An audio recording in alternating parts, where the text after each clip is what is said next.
What's up, gamers? Welcome back to the last meta update of 10th edition. Probably we might get like one or two events next week that are still 10th edition, but after that, it is full on into 11th.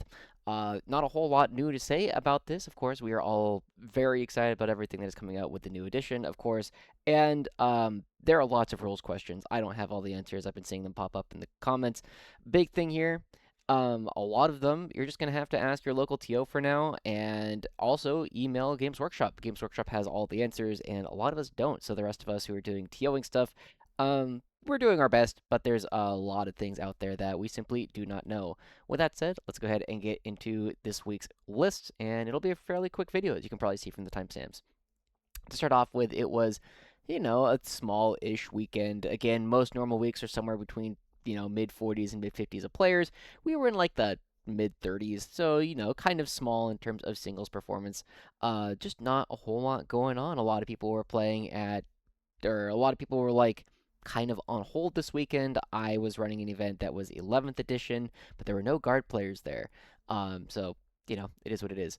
We did okay, right? Relatively small weekend, but just under the 50%.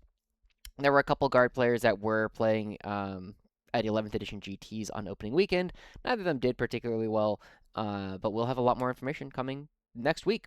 Probably. I'm expecting there's going to be a lot. I know I'll be at a teams event for Heroes Cup. I know there's another one going on in like Vancouver, Canada.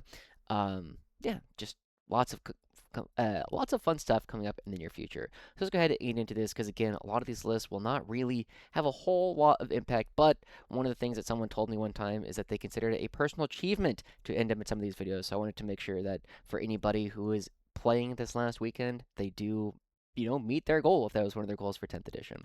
To start off with, we have Hongjun 2 at Edmonton Open up in Canada. This was the Games Workshop Open. It had just under 300 players. I think it was like 267, something like that. So it was a good sized event overall, but it was still playing 10th edition. It was the last 10th edition for Games Workshop, and they're going to start doing things like the Tacoma Open next month. It's going to be on 11th. But Hongjun, playing basically just like an update to the modern Doombolt stuff.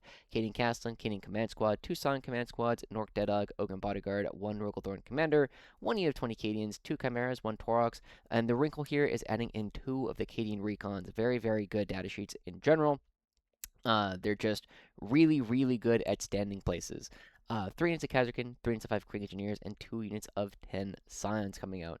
Hongjun here ended up going 6-2, beating Dark Angels, losing the Necrons before beating Ultramarines, CSM, losing the Necrons again, beating CSM, and then Tyranids and Custodes. So overall, good event here from Hongjun to end out 10th edition.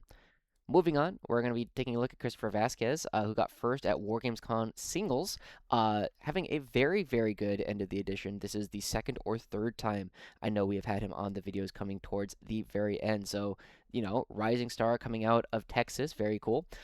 Christopher here had a Commissar with Epium Detail, Gonskos, Tucson Command Squads, one Rogaldorn Commander, Slime Marvo, a little bit of tech there, 1 unit 10 Catachan, 1 unit, 1 Torox, 6 Bulgrin, 1 Kazarkin, 2 units of 5 Scions, a Basilisk, a Rogaldorn Battle Tank, and a Scout Sentinel.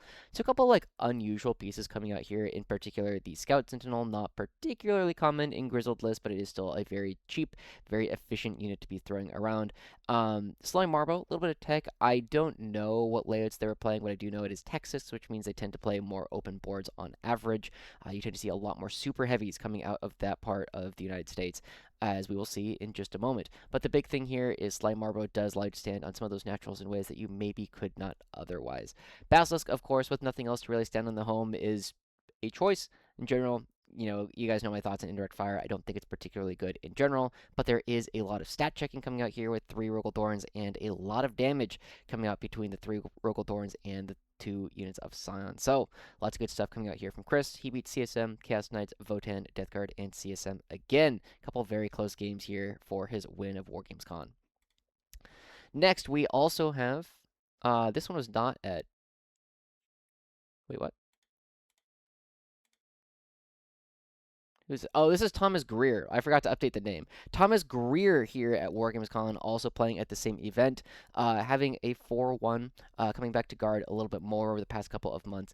Canadian Command Squad, Guns Ghost, Lord Solar, Silent Command Squad, 1 Engine Seer, 1 unit of 10 Cadians, 1 Chimera, 2 units of 5 Rough Riders, 1 unit of Kazarkin, 2 units of 5 Krieg Engineers, 1 unit of 5 Scions, a Bane Sword, 2 Luminous Vanquishers, and a Roldorn Battle Tank. A lot of tank and a bunch of things to go stand in front of a bunch of 60-point units, as has been one of the main ways to try and play tanks and other stuff. So Thomas Greer here. I'm going to go ahead and edit it because I know some people like taking screenshots of this. This one. Thomas Greer. There you go. Edited just for you there, Thomas. So if anybody wants to take a look at it, there's the correct name. Thomas here ended up beating Tau Guard, losing to Black Templars before beating Demons and Custodes. Moving on to the Down Under, we have Alex Franz at the Victorian Team Championship.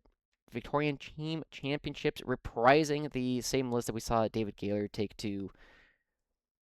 Oh, was it Maastricht? Whatever the Games Workshop Open was. Or was it Games Expo Birmingham?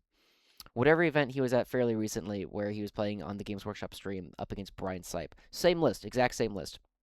Caden Castlin, Caden Command Squad, the Graves in Car, Gonskos, 3 Sign Command Squads, an Ogren Bodyguard, 1 unit of 20 Cadians, 2 Chimeras, 1 Torox, a Field Endurance Battery, 3 units of Kazarkin, 3 units of Krieg Engineers, 1 unit of Quillons, 2 units of 5 Scions, and 1 unit of 10 Scions. So honestly, looking fairly similar, somewhere between like the Doombull and like Bridgehead lists of old. Turns out Scions have been very, very good in Grizzled since we have had access to them. Difference here, though, is Alex was, of course, playing Down Under in Australia, where it was a teams event, and I don't think this looks like it was particularly well protected, but maybe the job of Alex was to just play a blunting role, making sure to not lose too big over and over again. Alex got a 7 into Emperor's Children, a 5 into Thousand Suns, a 16 into Grey Knights, an 8 into CSM, and a draw. Perfect draw here into Death Guard. So 1 win, 3 losses, and 1 draw overall, but still fairly steady scores. Still something that is interesting for the team's environment. Going right on back to Texas, we have Clifton Russell with a list. It's a Bane Sword with Battalion Commander, Gonskos, Lord Solar, 2 Shadow Swords, and a Storm Sword. That's the entire list. I mean, that's it. You just got 4 Super Heavies, Lord Solar, and Gaunt's Ghost. So everything can be ordered. Here, I mean, we get to see it is a massive, massive stat check, and that is something that can be very, very good in a team's environment when a lot of armies just can't deal with the fact that you just have all of these T13 2-up save bodies, and if they can deal with them, if they can tie them up effectively, it can be a bit of an issue. But when you are protecting it well, when you're making sure it gets the good matchups, it can do a lot of work. Clifton here got a 13 into Tau, a 20 into Thousand Suns, a 19 into CSM, and a 20 into Chaos Knights overall. So a very good score for a very fun list to end the edition. Lastly, Mr. Super Heavy himself, we did have Robert Moreland coming in with 2 wins, a loss, and a draw. This has been very similar to some of the other lists that we have seen him play over the past, couple of months. Cadian Command Squad, Lord Solar, and Engine Seer, 1 unit 10 Cadians, 3 units of 5 Rough Riders, Cadian Recon, 2 units of 5 Krieg Engineers, 1 unit of 5 Ratlings, 3 Rogaldorn Battle Tanks, and a Storm Sword. So fairly similar to the 4 Dorns, 2 Vanquishers list in like concept to the way that you're going to be playing it. Bunch of 60-point units to throw out in front, several infiltrating units to create some space for your tanks, and then 3 Rogaldorns and a Storm Sword. This is an incredible amount of damage that you can potentially put out. Robert ends up getting a draw here into Votan, a big win into Eldar, a big loss into Pure Alliance. That one's a little bit surprising to me, but there are always opportunities to just get scammed if your opponents roll a lot of 5-ups. And then, of course, 14 here into CSM. That's it. Relatively quick 10-minute video here for you guys. I will be starting to look at getting more stuff done here for 11th. There is a little bit of waiting for things to settle with a lot of different results coming in, a lot of debates about what rules work, what rules don't, how things are going to be going down.